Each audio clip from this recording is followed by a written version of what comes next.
Hello and welcome to day 5. You've made it to day 5, and yes, I keep looking at my notes to make sure because again I'm doing these back to back, but I have to tell you I'm really enjoying it because it's starting to feel like what it felt like when I taught through COVID and everything was online. It was a little bit like that, so it's kind of nostalgic for me. In the beginning it was a little bit uncomfortable, but yeah, I think I'm enjoying it. I hope I hope the videos are informative and helping you along the way. I am trying to remember what it was like for me. It has been a couple of years since I wrote the book, and this process for me didn't take 30 days. It took longer than 30 days, but it was a compilation of like the whole book list and then figuring out what I needed to do or just started doing things, or whatever. What doesn't matter. I don't want to ramble. But welcome back. Today I wanted to tell you a little bit about what you might be noticing. What you might be noticing is you might be becoming more aware of yourself. You might be noticing yourself in a different way, and that's good. That's your perspective changing. But you might be noticing negative things about yourself. And I just want to help you remember to not judge the way you've been, because really all the odds are stacked against us for not finding our self-identity. If you're like me and you had low self-esteem as a kid, you may have never developed a self-identity because no one ever gave you positive feedback. No one ever told you good job. Maybe you are a people pleaser now because you're just trying to get anyone to acknowledge you and it's still not happening. And so you may have developed some kinds of thinking that aren't very pleasant that you don't really haven't noticed, and now you're noticing. And I want to say, journal everything you notice. If you notice it, it's a good thing or a bad thing, it doesn't matter. If you say, oh, have I always been thinking that? I think I say that to myself a lot. I noticed when you're going to do an exercise called the mirror exercise. I don't remember if it's phase 2 or 3, but after I did that exercise, I literally started hearing the self-criticism, and I was shocked because I don't judge anyone the way I was judging myself. So I was like, wow, that can't be good. So part of the process is maybe we're going to uncover some uncomfortable things about ourselves, but that's okay. That's part of the process. That's you uncovering the reasons why you don't feel so great, why you kind of feel like you should feel better than you do, and you're like, but I don't know why I don't feel better.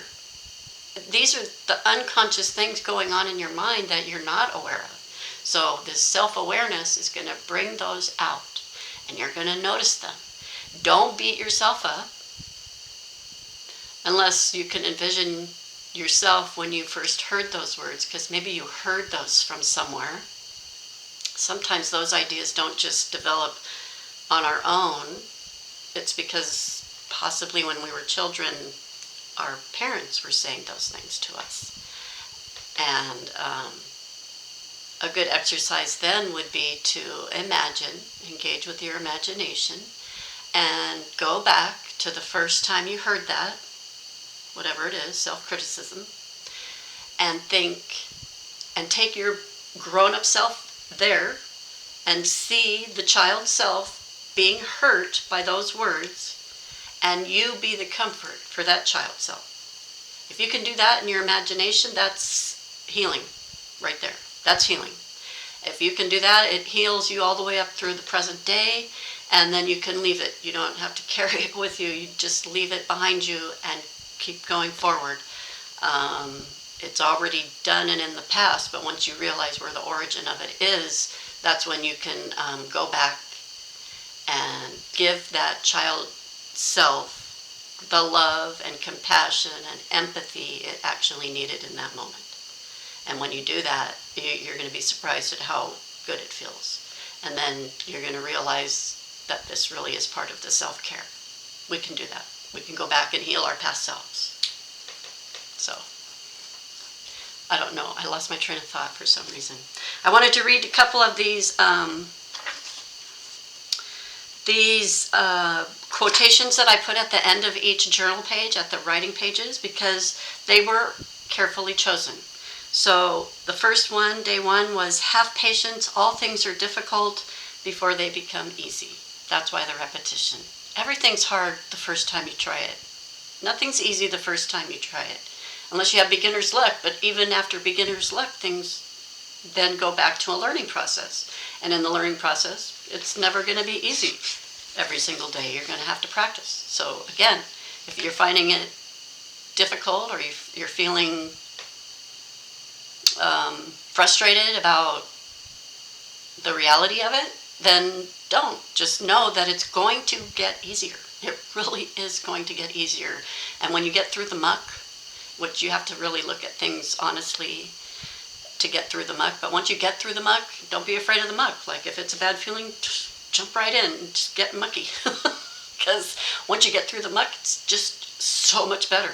It's so much better. The next one was, peace is the result of retraining your mind to process life as it is, rather than how you think it should be. So get rid of the expectations. Day by day, moment by moment, what am I doing right now? Put peace and happiness in that moment right now. That is all you need to worry about. Everything else is going to happen. Politics is going to happen. The state of the world is going to happen. Whether I'm worried about it or not, it's all going to happen. So I might as well just focus on me, what I can control, and how I want to feel. That's it. That's all it is. The next one, very little is needed to make a happy life. It is all within yourself, in the way of thinking. So, again, we're changing the way we're thinking. I think that was day 5. Here's one. When we no longer know what to do, we have come to our real work. And when we no longer know which way to go, we have begun our real journey. So that could have been how you're feeling before you started. It's like, I really don't know what to do to have a better life. I'm hoping this is going to help me figure it out.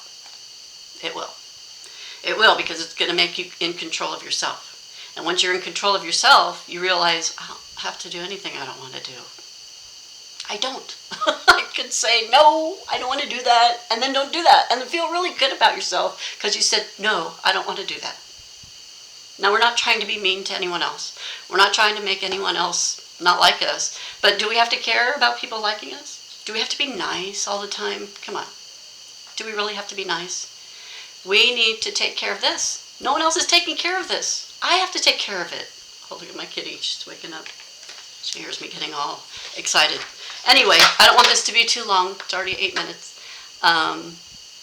Go out. Make it a good day for yourself. If you can, make it a good day for someone else. And be proud of yourself. You got this far. And keep going. It's always going to get better because you're the one who's in charge of it. So see you tomorrow.